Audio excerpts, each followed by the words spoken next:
Јавно предпријатие Комуналец Струмица продолжува со заложбите за опремување на пазарите во Струмица и во тој контекст овие денови во тек се градежни работи на Кванти пазарот, на кој во моментот се врши поравнување, тампонирање како припрема за асфалтирање на преостанатиот дел од Кванти пазарот во површина од 11.600 метри квадратни.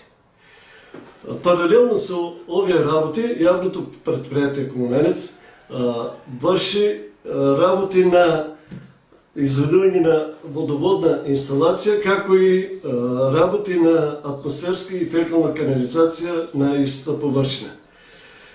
Во продолжение, за осовременување на овој пазар и за задоволување на потребите на нашите клиенти, јавното предпријатие продолжува и со други активности.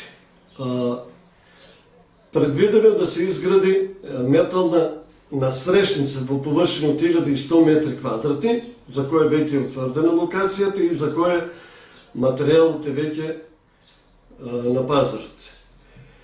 И некаде по завршување на овие работи продолжува со изградба на јавно ВЦ со двојна намена, како и колска вага за потребите на земјоделските производители, односно за мерење на нивните земјоделски производи кои ги пласираат на овој пазар.